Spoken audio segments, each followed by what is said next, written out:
you're going to secretly murder in-game Okay, now. next to you. Make sure you look to your left, look to your right. If there's nobody on one of those sides, scoot closer until there is, unless you're against the walls or the aisle, in which case that would be a problem.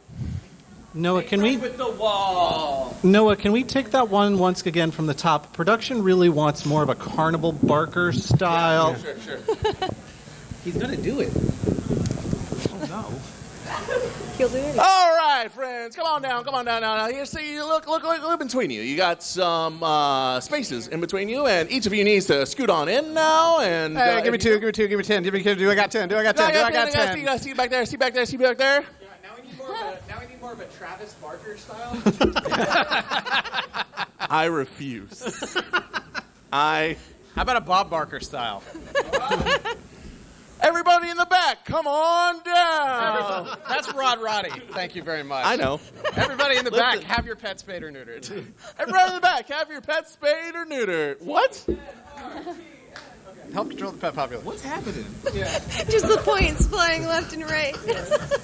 It's okay. I'm being anti-Brandon and de-anchoring us. I need a nap. My goal on every panel is to get to the point where Gabe is like, what is going on? Brandon, That has happened 3 times so far. 3 out of 3. Yeah. Brandon heard Noah before the panel say, we're going to need you to really anchor the panel, bring things into focus, center us. And Brandon's like, let's talk about Bob Barker. I'm handing the mic back over. Hey everybody, welcome to the Art of Homebrew. Yes, we brought a big pot and we're going to make homebrew stone soup. So I hope everybody brought everything that they want. And you pointing at... Yeah, I'm telling people in the back. There's some seats. You can come up here, you can survey and then make decisions about people. They're going to watch you make decisions about themselves. If you're sitting by yourself, you get to 1v1 me in Halo, and you will lose. Oh, just throwing down the gauntlet. Okay. I just want to play Halo really bad. This is the art of homebrew. Speaking of the different ingredients going into our homebrew stone soup, we're going to introduce the people who are in front of you, and they're going to talk about the ingredients they bring, which is metaphoric for the things they do. Probably. And we can start, down there. We're starting down here? Yeah. Hello, everybody. I'm Brandon Dingus. I'm at Way of Brandalore on various social media. I am one of the co-founders and owners of Goblins and Growlers. We're based out of Richmond, Virginia, and we do public tabletop games, really preach inclusivity and lower the barriers to entry for people to get into the hobby. Also, with my friend Josh here, I'm the co-host of the Goblins and Growlers podcast. It's a tabletop discussion podcast, and we're also cast members on Quid Pro Roll, an actual play podcast that's been going for about 5 years now. I'm Josh Maltby, one of the co-owners of Goblins and Growlers. What I'm bringing to the table specifically is, among everything Brandon said, which we're actually, Quid Pro Roll, we're leaning more towards a term we recently discovered called narrative play. Because frequently, we don't care about rules, we want to tell a cool story. And we learned that there are words for that. So, the thing that I'm bringing to the table today specifically is I love making monsters. I love making monsters. I love tweaking monsters. I love changing monsters. So He loves twerking monsters? sometimes, if the mood is right. So that's what I'm here for. Also, everybody, make sure you speak directly into your mic. How close? That's perfect, actually. Hi, everyone. I'm Tess, a.k.a. Enver. I'm a lawyer, a TTRPG writer, a professional GM, and also a magistrate in the city. It's all rather tedious. Hi, I'm Gabe Hicks. I'm a voice actor, game designer, and I don't know, whatever. GM. Technically, yeah. I've GM'd on Dimension 20. I do a lot of game design work for like Starfinder, Pathfinder, MCDM, and I make stuff up. Woo! Yeah. Cool. Hello, everyone. I'm Kat Samples. I am a professor down in Richmond at VCU. Thanks. I teach in the illustration department, art for the gaming industry, as well as sci-fi and fantasy illustration. Among others, I'm also a founding member of the IGDA Central Virginia chapter, very involved in the gaming community, and so on. So I'm bringing, I guess, more of a character creation, world building are kind of my major interests and walking students through that. So, yeah. Hi, everybody. My name's Noah. I'm a lawyer, but I'm a cool lawyer. What I bring to this table is I'm a professional GM on the Forgotten Pats podcast, now a part of the Make Contain Action Network. What's up? And if you haven't heard the Forgotten Pats podcast, we have completed one full 60-episode campaign. It was an amnesia campaign where the players started with blank character sheets, and then they filled them out as they went along. It was phenomenal. It was a great time. People say that they loved it. Mostly, I hope they just downloaded. I don't care if they listen. They can download. Like all of you, just download it. Cool. Hey, I'm Alon, the Dungeon Meowster. I am wearing a hairy, scary shirt, and I have garlic breath, so I'm bringing a lot to this panel. Oh, God. Yeah, and we're sharing the same mic, so this is great news. I do a lot of live stage performance for conventions. I was the creator of Celebrity D&D, co-creator of Mad Libs Tabletop, and yeah, that's the things that I do, and other things. There's other things. There's always other things. But that's not that important. What's more important is telling you about homebrew and how you can bring it to your own places of home, whatever you call that. Where you brew. Yeah, where you brew. And so I think we're going to just take a brief moment here to just like walk everyone through some of the things that you all do to prepare yourselves to bring some homebrew to your homes, whether that be in storytelling, art, whether that be in the pedantry of running a city, state department, or however that one goes, or even maybe law. I don't know. What do you do to prepare yourself? How do you guys get yourself in the space of creation that is homebrewing? Ingredients preferred. Don't homebrew law. Magic. I was about to say, please, for the love of Christ, don't homebrew law. Can we get a Unless you definition are a of homebrew? lawyer and you have no defenses, which I've done before. Metric preferred. Can we actually get a definition of homebrew, and what does it mean to brew a home? Oh, yeah. So what is homebrew, everybody? No, you can't ask the question back. That's No, not I just how did, it though. works. Oh, panel. Homebrew. For those of you who might have stumbled in here thinking that we are going to be making beers, good assumption to make. Unfortunately, poor execution on our part. Homebrew what we're talking about up here, which is in storytelling through different mediums. We have visual and audio predominantly here, is where you are taking time to build out how you are going to tell that story, and you are creating different, whether they be rules or mechanics or flavors. It's called homebrew a lot of times because we use a lot of cooking metaphors. I definitely do. I lean in and I say there's a lot of ingredients that we all are bringing to the table to create this thing that is the Frankenstein's monster of the story that we're trying to tell.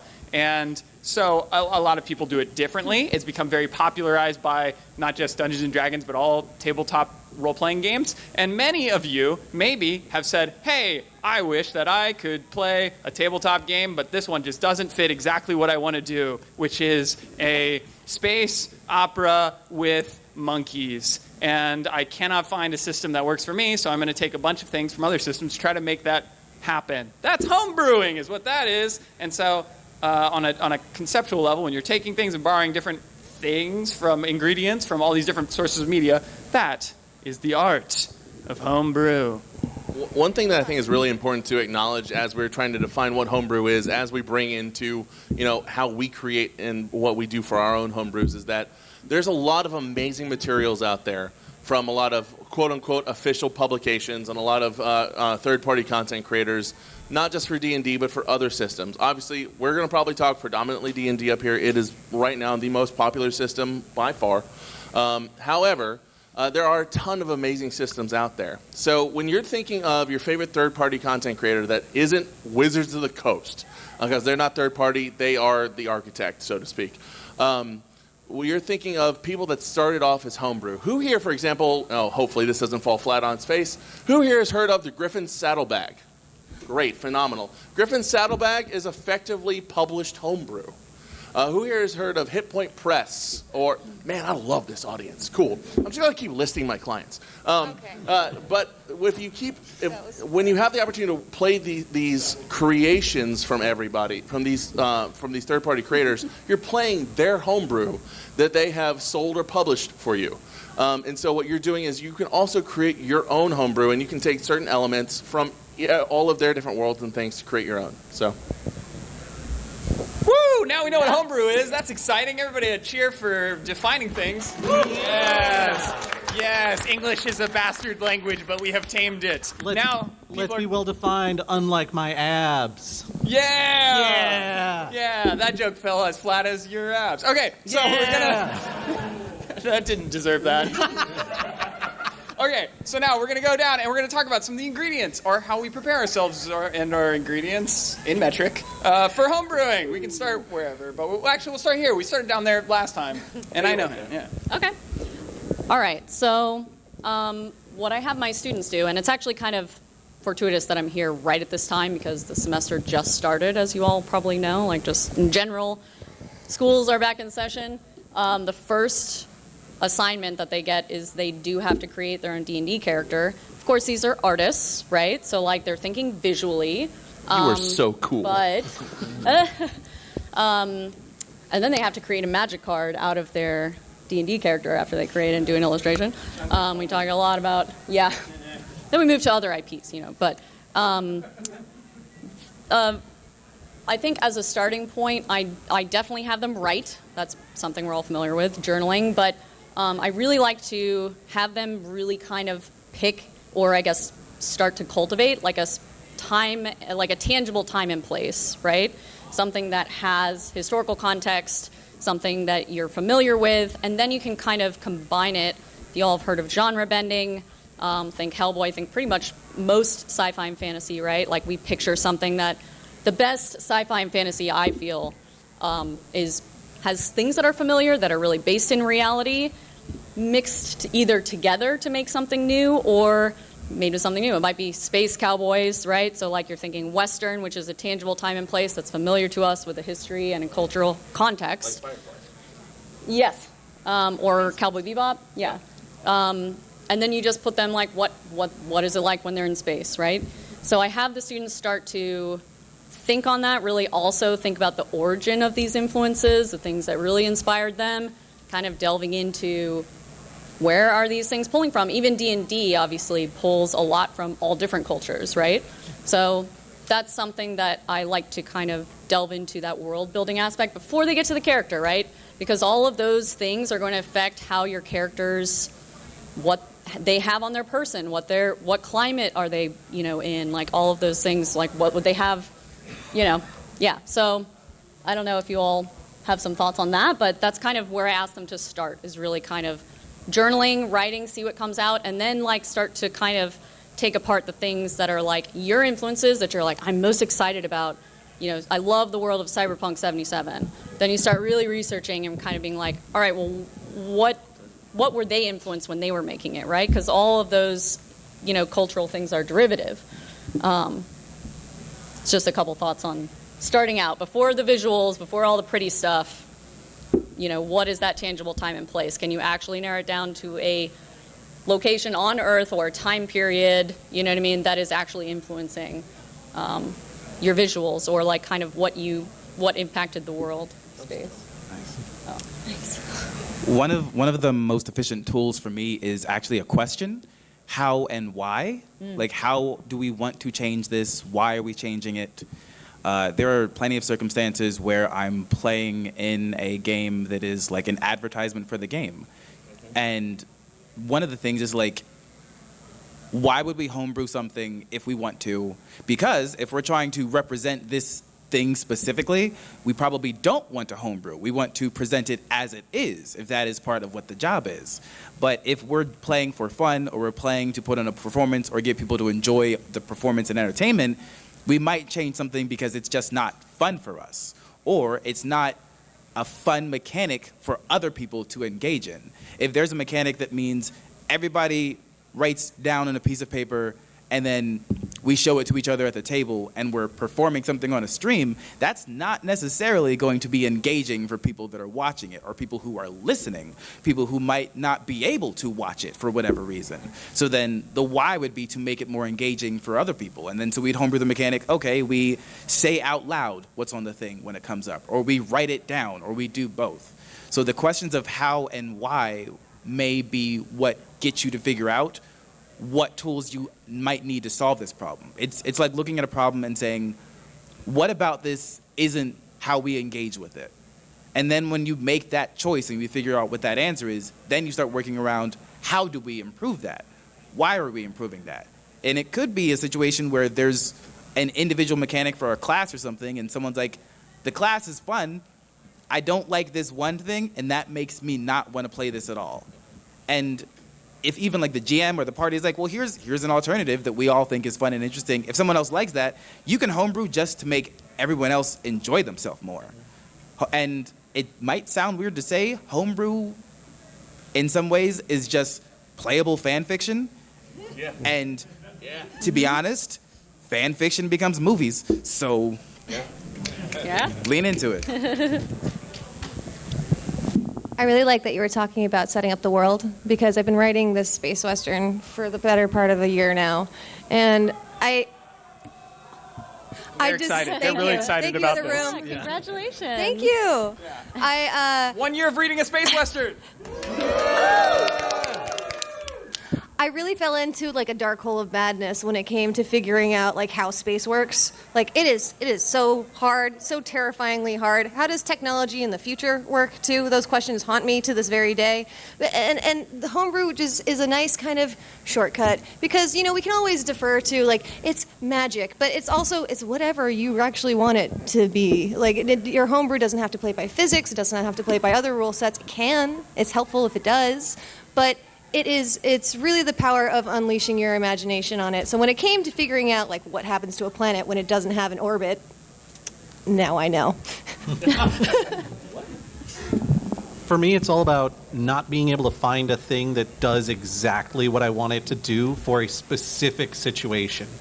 And so I end up thinking about what I don't like, trying to recall what I do like in similar scenarios, and then kind of reconfiguring and restructuring the thing I don't like into something I do like. So it's kind of a little bit of the world building aspect, a little bit of the why and how. You take something like D&D has trolls, and trolls have a specific weakness, they have a specific way they're built, everybody knows how trolls work, but maybe you're like, I don't know, like the party already has like a super massive fire damage dealing, and I want this to be challenging. What if it was a troll that's made of magma, and so fire not really good, ice good, they can still damage it, but it's going to be a harder fight. Yes, let's do this. The troll is lava. Yeah, don't walk on the troll. The troll is lava. Just figuring out what I really want is huge as that first step. And sometimes I'm not borrowing from other game systems. Sometimes I'm borrowing from comics I've read, movies I've watched, songs I've listened to. Yeah. Anything can be inspiration as long as you're being careful to not overdo it. Yeah. For me, so I've been playing D&D for 20 years, basically. So I've gotten really tired of sort of standard milieu kind of stuff like elves, forests, et cetera, et cetera. And like, I homebrew sort of for selfish reasons. Like, how many of you would consider yourself like lowercase w writers? Yeah. Is that like it's a hobby? It's like you're not making your living off of it. Oh. You're not obeying. Yeah. Oh no. Yeah. Oh no, I So- write for a living. Yeah. Wait. So- Oh. Okay. Yeah. So I do homebrew to sort of as like I think most creatives do, to work out my pathos that I've got bubbling through me. So consequently, like a lot of my settings involve just frustrations and issues that I've got that I'm just trying to get out of my body. And so I lean into a lot of stuff like modern day bureaucracy, union disputes, and things like that. And I just sort of pick them up and drop them into these fantasy settings and just treat it like it's normal. And for me, it starts because, like, if I'm going to be playing in a fantasy setting, which I generally like, I'm just a little tired of them, I want to have that one little different thing. I want it to be familiar but different. And I also want it to be something that the players can sort of latch onto as like, yeah, that sucks too. Capitalism sucks. Unions are undervalued in this. I grew up in southern West Virginia, and my dad was a railroad worker, so I've sort of been suckling at this teat for about 40 years. Yeah. But that's where I come from on this. I want to try to create a familiar, frustrating, unique experience for people, sort of based on things that are bothering me, just like any writer. Like, I'm just taking the stuff out of my head so it cannot exist in my head anymore and go out into the world. And I don't really do mechanical homebrewing all that much, except for this time that I came up with this really nice coupon system for some public games that we had. And I gave them to all the players and didn't tell any of the GMs about it because of an oversight. So, like, people would roll a 20, the GM would roll a 20, and then somebody would slap, like, an Uno reverse card down on them. And the GM was like, what? But that's more like meta homebrewing, really. But anyways, I'm rambling now, so I'll turn it back over. I was going to say that one of the common threads that I think we're all kind of talking about is your players and you as a GM have to live in this world. Your characters, the NPCs and the PCs that are being embodied at the table, live. And so there's spaces in the existing publications for you to find places to homebrew. For example, nobody here can point at a single piece of information that'll tell me how an evil wizard becomes a lich. Nobody can. It's not written down. You've got to homebrew it. It's out there. You've got to come up with something. No, it's definitely not out there. I promise you. How much about Vecna have you read? So much. Trust me, I did a lot of research on this topic. Now, we're not going to argue this. Let him have it. Yeah. But anyways, so yeah. Fake news. Doing a lot of research on how to extend his life in an evil way. Alon? Phylactery. Alon. Brandon. Anyways, so the thing is, you're creating a world in which these players and these characters are going to live, and not everything's going to be in the book. You're going to have to homebrew something. That's why we love this. This is why we have the theater of the mind, because it's in your mind. So at its most base form, you've got to find a place for them to live and find out where the A to what is B when you're trying to go from A to C. And so there's a lot of different spaces that you find in existing stuff, or you can increase your scope and create A to Z, and you fill in every letter in between. It's not out there. Look, I'm We'll have this Agree argument to after the break. disagree, and then you guys can fight it out after the panel. a fight involves a challenge. Continue Fight, on. fight. Fourth time Gabe has skewered me out of 4 panels. Look, You keep inviting me. Gabe is just holding. He's just holding a pitchfork, and you're walking onto it. He's like. So, before everybody gets to talking about some examples of homebrew that either they've seen in other systems or that they have done that they really enjoy, and I'm going to allow them to kind of like let that thought percolate. And what are some examples of things that you can bring that maybe some people in the audience would be able to take away from, or at least take away from how that thought process went? I'm going to also take a quick minute because Brandon touched on something that I know that he and I and many probably people up here, if not everybody, have worked through, and I think it's an important PSA for any sort of game master or just like world builder in general. When you are getting these things out of your head and you want people to experience the stories, because they're going to have the high highs and the low lows, do not, especially, this is really a message mostly to men. I'm sorry. No, I'm not sorry. We're in this together.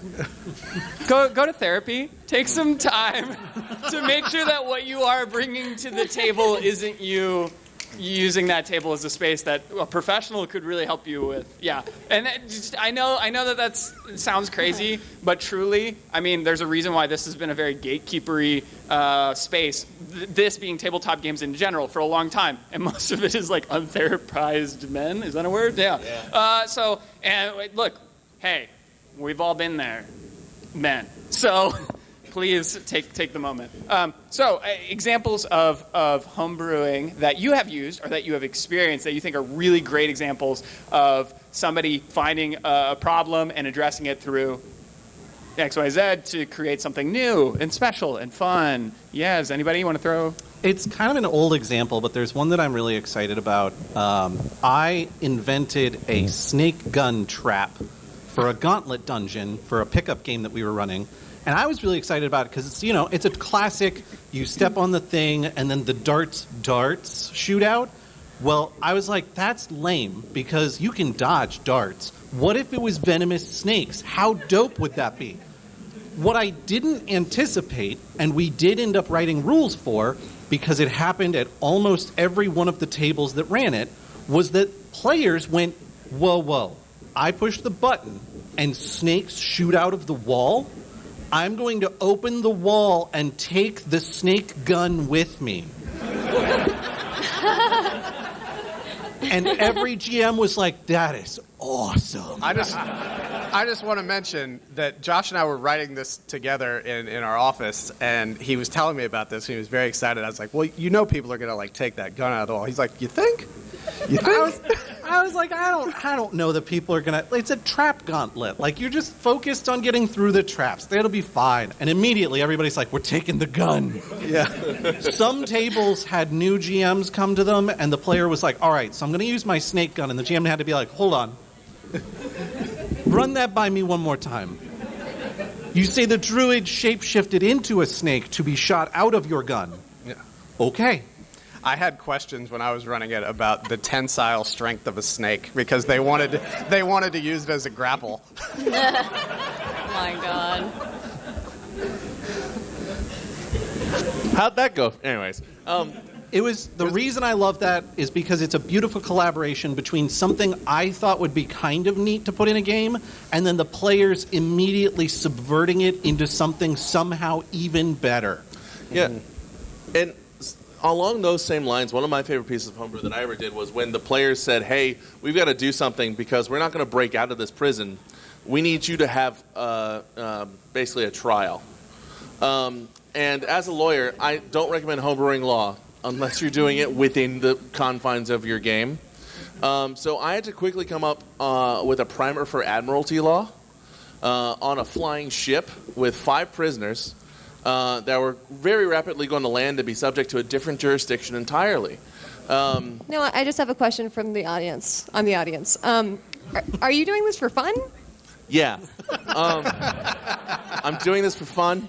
Anyway, so we got through it, and the only player NPC I had available was a giant panda character who's a baker by trade.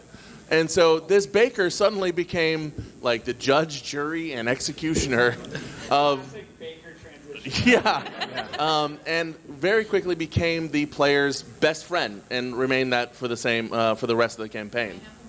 Yeah, pineapple muffins. Even after he convicted them guilty. He gave them life sentences, like 500 of them consecutively, but didn't have them executed. They deserved to be executed. Every GM to their players. One of those players is in the audience right now. Tess, No, you can go. I would prefer if you go. Are you sure? Yeah. Thank you for giving me space to talk. As a woman, I really appreciate that. Aww. Yay. You just got screwed. How's it feel? I love you. I love you. Okay. I'm going to go quick here because it's pretty simple. I was trying to teach my players empathy, and I had a bunch of murder hobos.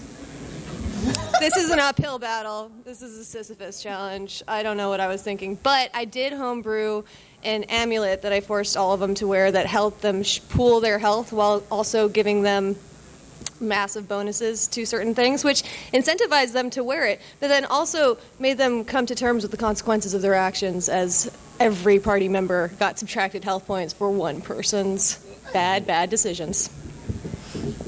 Did they learn anything? Does anyone learn anything? That's great. Yeah. The real. Yeah. I have a thing. Yeah, please. Um, I'm just processing. just want to ask? No. Okay. Okay, I'll go.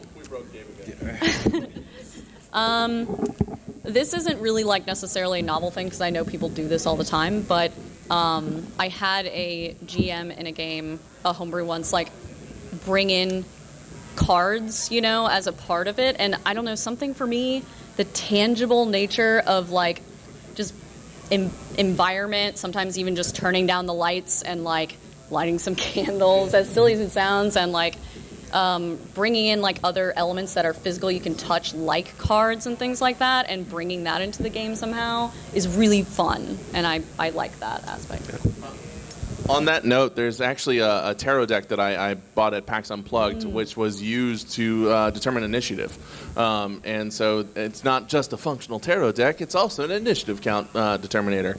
One of the things I do want to stress, as we're talking about all of these different things that we've homebrewed up here and some of the ideas and the situations we got into, is a lot of these come out of a need for improv and on-your-feet thinking. And I want to come back to a point that Gabe astutely made on another panel, which was know what you're pulling out there and know what you're putting out there, because if you're not prepared and you don't do the research as to the origins of things like Kat was talking about, you could lend yourself into like going straight into really kind of harmful stereotypes at times, or you could really step in it. And when you put something out there, your players get to react to it however they want. That's out of your control. And actually, Gabe, can you talk a little bit more about that? Because you made that point way more eloquently than I did the other day. Yeah, well, I'm gonna mention my homebrew thing first, and then I'll lead into that. Yeah. Well, two things. One of the best homebrew rules that I've experienced is the concept of a natural 20 being a success, because that is, in fact, a homebrew rule. That is not in the base rules of D&D that are officially published, and that is something that so many tables use. But one of my favorite personal homebrews was I had a character who was a druid, and the player wanted to be an animal much more often, and the way that the rules are written, there was a time limit on it. So literally all we did was change that if they get into combat or a dangerous encounter, that's when there's a certain amount of time they can be in it, treating it like concentration. If you treat it like concentration, they still have the uses, but if they decide they want to be a dog for 6 hours, just let them. There's the idea of them being under stress is the thing that could affect how long they have control over that. Right. And in the notion of what you are pulling from, it was that idea of there is a difference in representing something in a way that you can actually engage with versus creating a stereotype of something. The idea of playing in a world because the aesthetic is interesting isn't innately bad. It's the way that you perpetuate that and you experience it.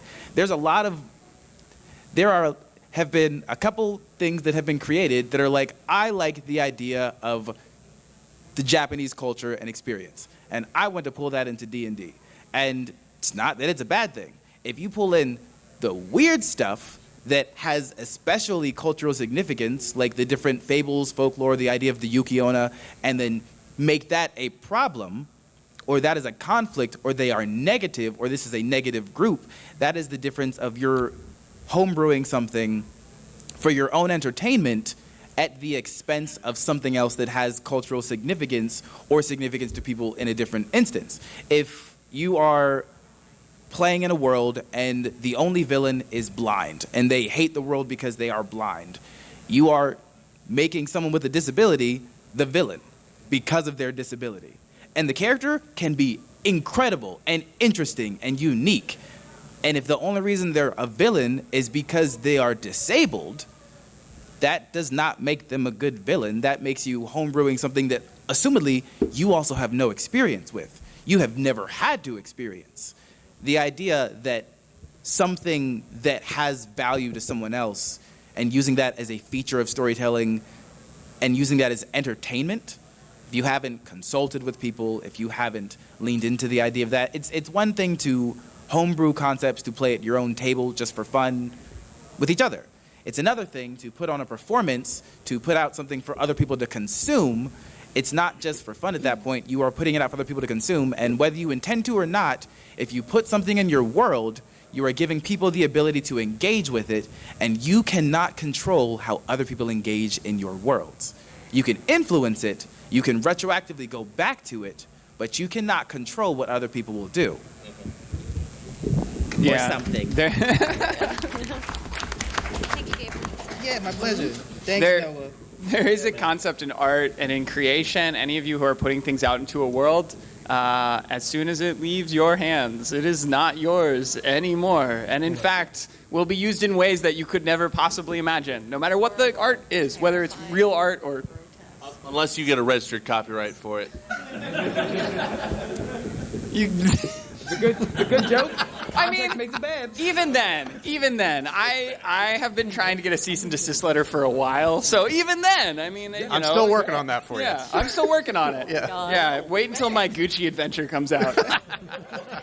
Look, I do think it's important always to if you are interested, especially in putting things out in the world and having them be consumed by others, to take a moment. If you have the opportunity and you have the resources, take classes, and you will be able to be with professionals who have navigated those things and will be able to make you aware of some of those pitfalls, whether they're legal pitfalls or whether they're others. But at the end of the day, when you are creating for somebody else, or even for yourself, but you're being paid, or any of that, you are there's expectations that are put on you as far as how your creation goes, and then as soon as it leaves your hands, it's not yours, and that is part of the deal. So especially when we're talking about homebrewing, where you're doing something that is unique in some way because you have added your a unique essence to it. Yes. Be aware that it reflects on you, and so exactly everything that's been set up here is always worth it to take a beat and say, is this what I want to put out there? Yes. Also, it feels important to say homebrew to me can and should be collaborative. Yeah. Like if you are building what world you're in together, you're homebrewing the world. If you're deciding what weapons are in the world, you're homebrewing the world. If you decide my character came from this, you're homebrewing the world. If you change anything in an adventure and don't run it rules as written, you're homebrewing. And I would say you will have more trouble finding a group that doesn't homebrew than finding one that does. That's a bird. Okay, it's gone. Yeah. Never mind. There's a bird up there. Nah, watch it. Don't talk about it. Schrodinger's bird. Look behind you, everyone. I do think for my example of homebrewing, those of you who have been to any of my performances at conventions, you will know that I bring to my tables. I haven't written anything in years. No, he has not. I have not. I've run fully improv games. I bring nothing to the table. You won't even read the games we do, right? I mean, so my goal is to go to the games and make offers, continue to create things until my players engage with a thing, and then that facilitates, okay, we're going in this direction. And my goal is I come from improv school and a lot of background in that. My goal is to continue to create offers until players engage with them. And then for me as a GM, the dream is that people don't even know I'm there. As the game goes on, people realize that they can just create into this sandbox space, and that I don't need to be the god, quote unquote, because the players can just kind of create themselves. You have to have a level of trust to do that. Obviously, when you're on stage, you're with performers, and there's a degree of trust. Do you have a thing? Yep. And when you're talking about a degree of trust, the way that you create that trust is by open communication with your players. So, as we've said, everything you're going to do at your table is homebrew to a certain extent. You're going to be engaging in homebrew. So when you do that, make sure that you have open communication about, hey, how does this feel? Is this, using proper safety tools around your table? That's super important because you're inherently going to be using your imagination. And I don't know about you guys, but sometimes I got some dark stuff up here. And I just need to not use that out there. So you need to make sure that you are very careful in your homebrew and what you're putting out into the world. Part of that is running a session zero. If you are going to start a new campaign with a new party, sit down with them, have a conversation about what they want to play, what you want to run, what the world is going to be like, even like what sorts of modifications to the system you as a group want to do. Because I think everybody, if you've read any of the rule books at all, really, you've found something where you're like, I don't like this. Like, this is not great, and I would much rather do this other thing. If your party doesn't know that until it comes up, then you have situations where rangers go, oh yeah, my survival, like we're going to be doing rations and travel times and all this stuff. So like my survival skills are going to come in really key here. And you're like, but that stuff's boring and I don't wanna. And then your ranger character is like, you've just ruined 1/3 of my character. Yeah. Whoa. Hey, Minions up here. Hey. Get him out. Okay. Don't. We don't want you. We Noah might have some dark stuff up here, but I have gray stuff, and it's getting grayer by the second. So we're going to take some questions to make sure that we may address any of the maybe challenges that you all are coming up in your games with Homebrew and give you some hopeful solutions on how you can approach that. So if you have questions, we'll check the tape here. I can just keep pulling. Yeah, I will be the mic handoff stand. I am a mic stand. Hello. So if you have questions, you can come on up and you can grab the mic. If not, believe you me, we can continue talking. I can give this mic to Noah, and he'll go for 10 hours. And yeah, you don't want that. Lawyers love to talk. Yeah, come on up. He's just going to ask you to subscribe to his Forgotten Past podcast Yeah, again. yes. Come on up. Download Forgotten Yes. So in world development, how do you know when to stop? Like when you're done, when you are ready to like release this thing into the world and to your players and let them take over, essentially. No, you got so Oh, excited. yeah. Thank you. When do you know when to stop? I haven't experienced the world stopping yet, so I don't know. Just keep on going, keep developing, and eventually live in it, but keep on building. I don't like that advice. I disagree. Affectionately. I affectionately disagree. Yeah, that's a theme today. Yeah. I disagree because you have to stop. Scope creep is a real thing. You can get so mired in the details that by the time you figure out that it's an 8-day week and there's 3 moons orbiting your no orbitless planet, it's like, okay, at what point are any of the players going to learn this information, right? And you have to really evaluate when this is going to become critical.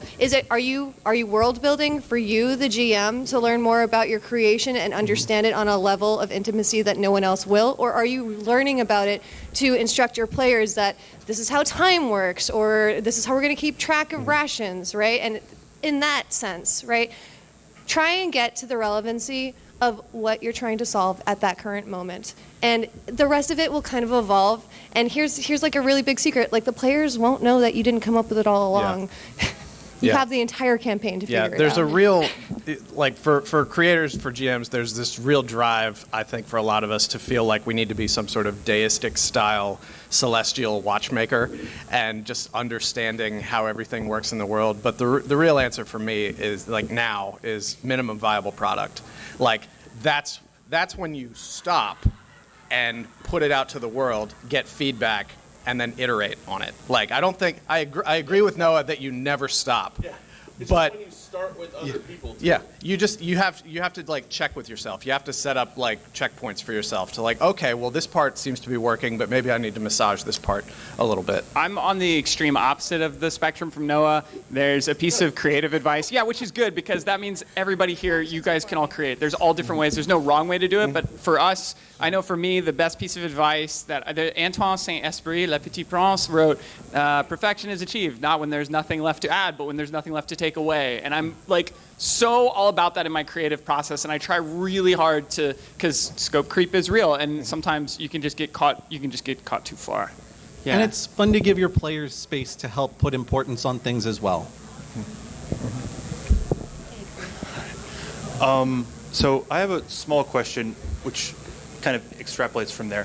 What do you do when the book sucks?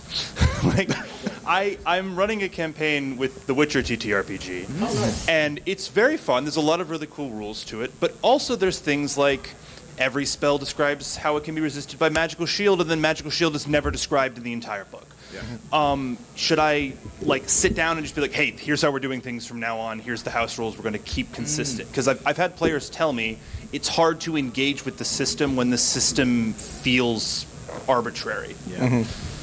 So a repetition of the question to make sure we got it. Yes. How do you deal with systemic issues to fun? Yes. Yes. With how it already feels like a challenge to you, if a GM came to me and like, this is how the game works, and I struggle with it. Number one, it feels like you're coming from a place of like empathy, and the fact that you feel strongly about it, it's not that like, this has to be run this way. It's like, this way isn't necessarily fun for me. If there's someone else at the table who wants to engage with that, I said this on another panel, give people the chance to opt out rather than waiting for them to opt in. And if you're like, this isn't as fun for me, is this something that we all actively want to do? And you explain like, here's why it's a challenge. Everyone's like, nah, let's just throw it out. Honestly, that means you don't even have to really think of like, do we have to keep this in? It's you saying this is how you feel about it. And if everyone else is like, yeah, let's throw it out and make something else that's fun for us, it's giving them the ability to homebrew whatever mechanics are going to be the most fun for you at that table. I would also ask, like, are you being necessarily prescriptive about using the Witcher TTRPG system? Like, is there a reason that you feel like that you're using that rather than just using a Witcher setting in a more stripped down or easier to understand system? I would say. Why are you asking questions? So the biggest reason why I did it is because The Witcher has that kind of you are not a hero, you are a shitty man in the woods kind of feel to it. Like if you get shot in the leg, you have to go get surgery because you're a person.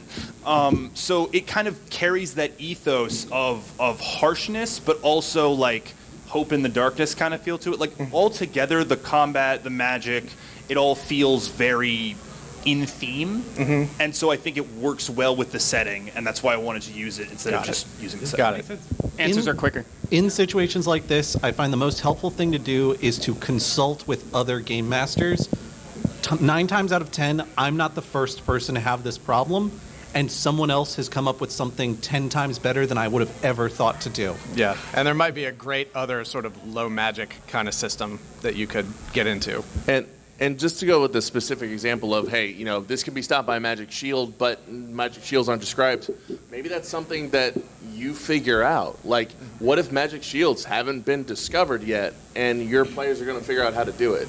A problem with the system can sometimes be fatal to the system, of course. Yeah. But sometimes it's an opportunity for you to fill in that gap.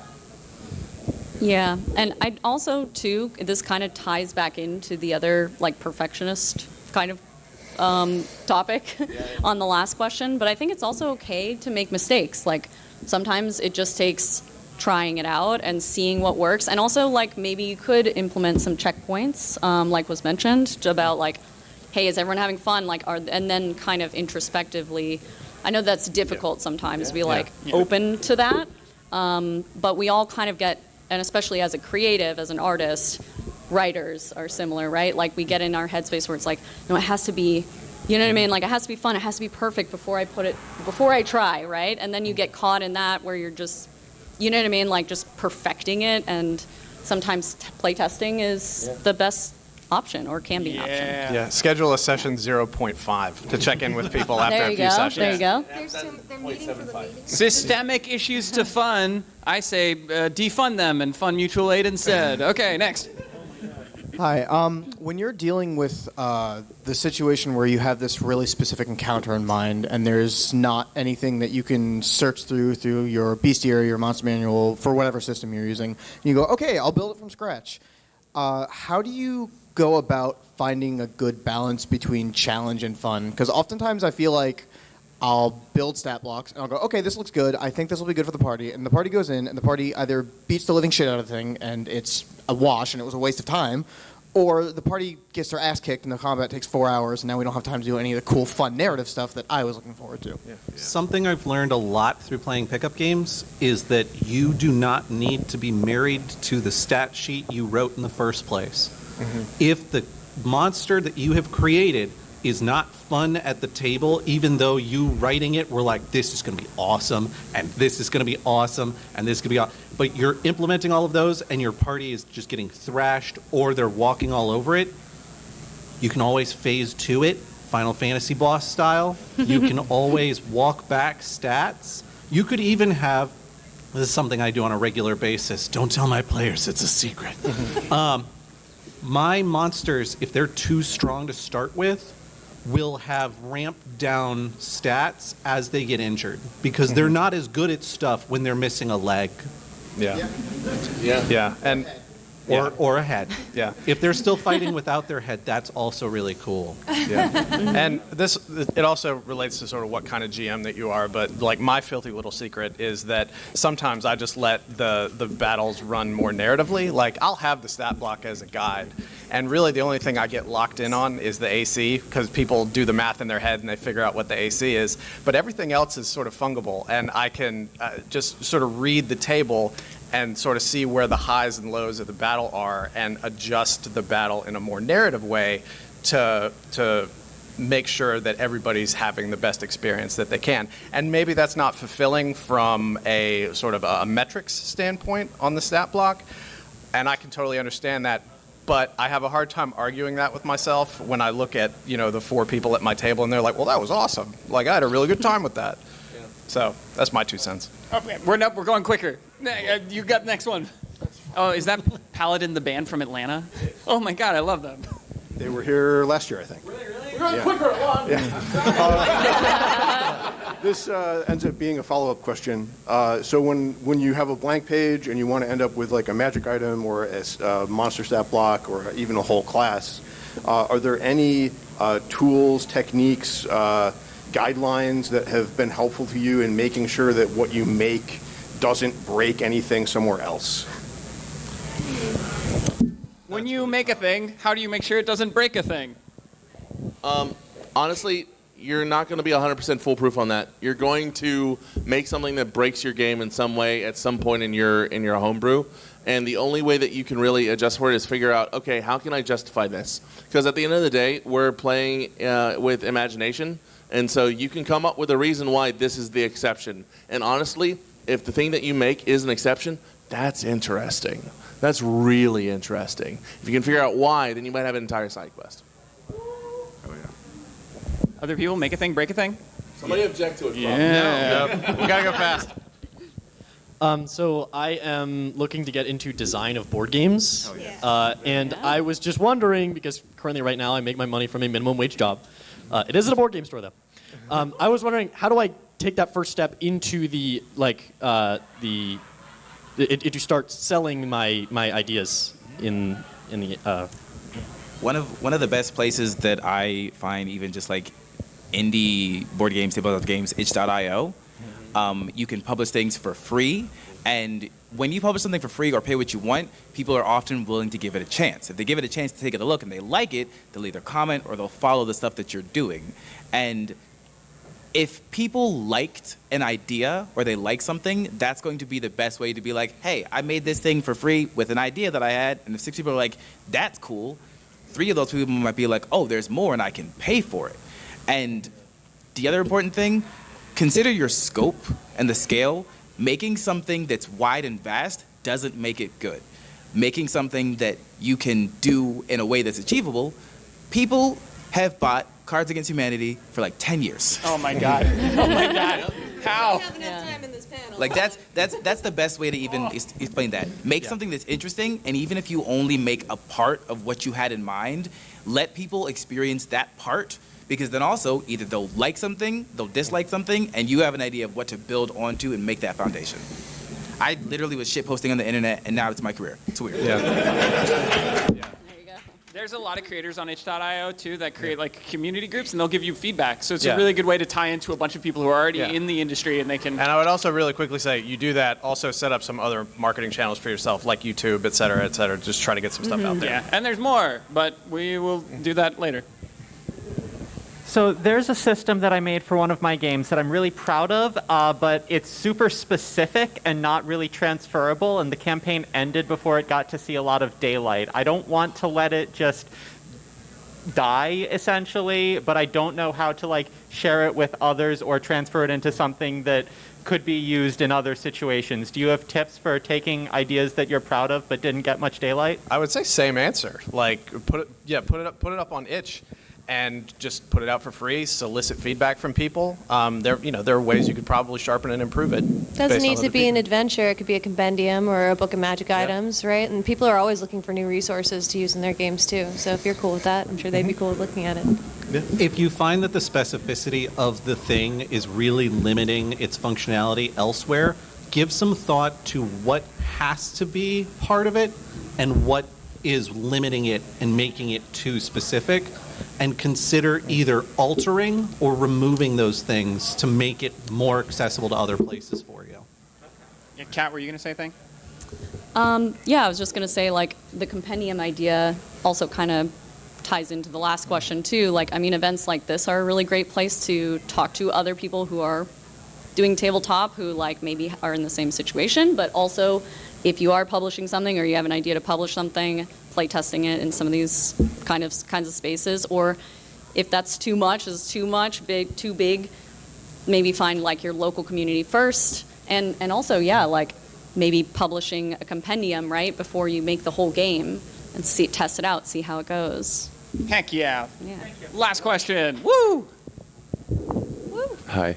Often when I run NPCs, I either don't have enough background detail, like I feel like I missed something, or I spent time creating stuff that didn't matter. So the question is, when you're creating NPCs, filling in maybe backgrounds, how much is too much? When you're creating non-playable characters, how much is too much? I'm gonna get skewered for this one too. I think Tess is ready. Yeah. When your players start playing, that is when you can put that. I mean, they need to interact with that NPC at some point. You can come up with an idea like, hey, you're washing your hair in the shower and you're like, oh man, I just had a cool idea. Write it down, that kind of thing. Great. Because at the end of the day, if you come with an idea and it's not used, you can recycle it for something else. So always write down your ideas. Mm-hmm. At a certain point, your players are going to need to play with that character, and they're going to be homebrewing in their own interactions with that character. You're creating something together. So up until the point where it's in the game, and don't be afraid of putting them in the game if you feel like you're not ready. Put it out there, because narratively at some point they have to meet that NPC. Go for it, interact with them, and if something is left on the cutting room floor, recycle it for someone else. It's a great idea. Maybe if it's another campaign 5 years down the road. I've done that before. But at a certain point, you just got to put it out into the world and let it happen. And that doesn't mean you stop homebrewing and creating, but that means that other people are going to be part of that collaborative process too. Yeah, and I would also say, like, look at it from sort of a Pareto principle kind of way. Like, 20% of your efforts is going to get you 80% of your results, right? So I would identify sort of tiers of my NPCs, and I learned this lesson the hard way. It sounds like you did too. They're like, okay, this is going to be the one that's most important to flesh out, second most important, and then like start at the top of the pyramid and work your way down, rather than spending forever fleshing out every single NPC. But Noah's right too. If you do write one and nobody ends up really like engaging with it, then you just put that in a drawer and use it, next year or something like that. Also, I limit my students to like a paragraph. It sounds like really simple, but sometimes just giving yourself some constructs or like a boundaries can be like, okay, I'm only gonna spend 2 hours on this character and then I'm gonna stop. Do the best you can in the time you have. Yes. Yeah, because I manage writers who work on deadline, and they're always like, oh, I don't know if I'm going to be able to get this done. I was like, well, it's because you're not creating a structure for yourself. Like, tell yourself you've got 60 minutes to work on it, and then you're going to get something done in 60 minutes, and then go from there. If it's fun for you, do it for as long as you want. If it's not fun, don't do it. Just let your characters flesh them out for you. I'll give a quick real-world example is at the end of Forgotten Pats in episode 60, we finished something. Oh my God. And drink. Download Forgotten Pats. But at the end of Forgotten Pats in episode 60, we finished something and it was completely left out as a major plot point. I thought it was going to be the capstone of the entire campaign. And now it is the underlying part of the campaign, too. So. Art of Homebrew and you. We didn't make beer, but hopefully we made your adventures have more cheer. Yeah. Wow. People up here are amazing, so they're going to tell you their name and where to find them. And we're going to start right here. Oh, God. My name's Noah Downs, a.k.a. My Lawyer Friend. You can find me on Twitch, TikTok, and Twitter at My Lawyer Friend, or download the Forgotten Pats podcast. Woo! I'm Kat Samples. You can find me through any of VCU's stuff. I'm also CatherineSamples.com if you want to see my work, and Bewitched Pixels on Twitch or social media. Woo! Right, yeah. I'm Gabe Hicks. You can find me at Gabe James Games. The only reason I'm saying that is because someone came up to me and was like, Gabe, everyone said their username and @ but you. Why? Also, if you go to my TikTok, it's weird. I'm just telling you that now. Don't be surprised. I make games and I'm shirtless a lot. That's not me saying no. That's not me saying no. Yeah. Yes, that's the best plug so far. Myself, actually. You do. You really do. I do not make shirtless content. I'll think of this moment. I got you. Thank you, Gabe.